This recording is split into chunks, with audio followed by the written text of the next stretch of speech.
आज हम बता रहे हैं प्रश्नावली 8.2 का ये 5 नंबर क्वेश्चन दिया है।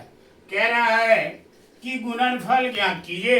इसमें 5 क्वेश्चन दिया है और इसको कह रहा है कि गुणनफल ज्ञात कीजिए। तो चलिए हम गुणनफल निकालते हैं। सबसे पहले 1 नंबर क्वेश्चन पर ध्यान दिया जाए।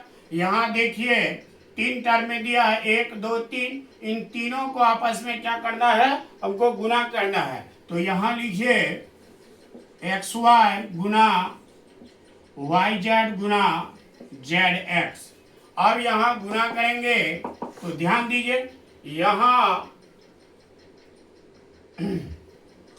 x और x को गुना कीजिए एक्स स्क्वायर, y और y को गुना कीजिए तो वाई स्क्वायर, और यहाँ z को गुना कीजिए जेड स्क्वायर। इस प्रकार से इसका आंसर आ गया गुणनफल।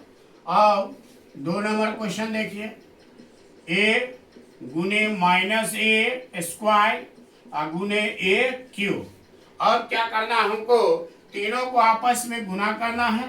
इसके पावर में यदि कुछ नहीं है तो 1 है। अब यहाँ देखिए, यहाँ भी ए, यहाँ भी ए, यहाँ भी ए, तो तीनों में बेस मिल रहा है। तो तीनों बेस के बदला में एक बार बेस लिखाएगा 1, और यहाँ माइनस है तो माइनस भी लिखाएगा, और यहाँ ए भी लिखाएगा।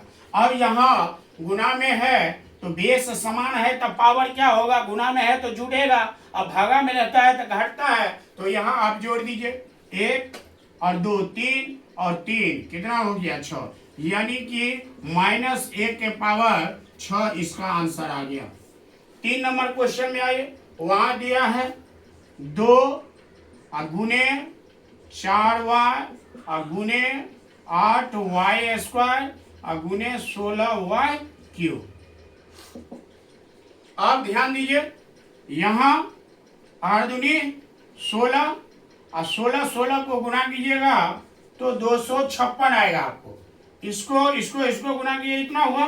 अब 4 से इसको गुना कीजिए, 6 चुका 24, 20 2 22, 8 2 10, यहाँ लिखाएगा 10 24। अब देखिए यहाँ ये कांस्टेंट मान सबका गुना हो चुका। अब सीधा देखिए, यहाँ y के पावर में कुछ नहीं है तो कितना है 1, यहाँ 2 और यहाँ 3, तो इसको जोड़िए पावर को तो 3, और फिर ये 3 पावर जोड़ेगा तो y के पावर 6 आएगा, यानी कि 10 24 y के पावर 6 आएगा। अब चौथा क्वेश्चन पर आइए। चौथा क्वेश्चन यहाँ बनाते हैं।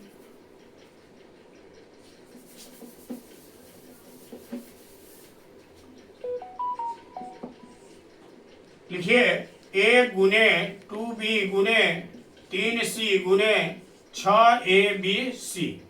अब क्या करना है, इसके पीछे में नहीं कुछ है तो कितना है 1, 2 और 1 को गुना करेंगे तो 2 2 3 6 को गुना करेंगे 6 से तो 36 हो जाएगा। अब यहाँ a है और यहाँ भी a है, तो a को गुना करेंगे तो a स्क्वायर आएगा, और यहाँ भी b है, यहाँ भी b है, तो b को गुना करेंगे b स्क्वायर होगा। यहाँ भी c, यहाँ भी c, तो c को गुना करेंगे तो c स्क्वायर। इस प्रकार से इसका भी गुणनफल आ गया। और लास्ट में दिया है 5 नंबर क्वेश्चन, इसका निकालिए m गुने -mn गुने mnp। अब क्या करना है हमको, यहाँ आगे में नहीं कुछ, यहाँ भी कुछ नहीं, कांस्टेंट मान तो कहीं नहीं दिया, तो ये माइनस है तो माइनस लिखिए, और m और m और m 3 बार दिया है तो गुना में पावर जुड़ता है 1 1 1, तो यानी m को गुना करेंगे तो mq होगा। अब यहाँ भी n, यहाँ भी n और n को गुना करेंगे तो n स्क्वायर। अब यहाँ देखिए केवल p बचा, p यहाँ लिख दीजिए। तो इस प्रकार से 5 क्वेश्चन का गुणनफल आ चुका है।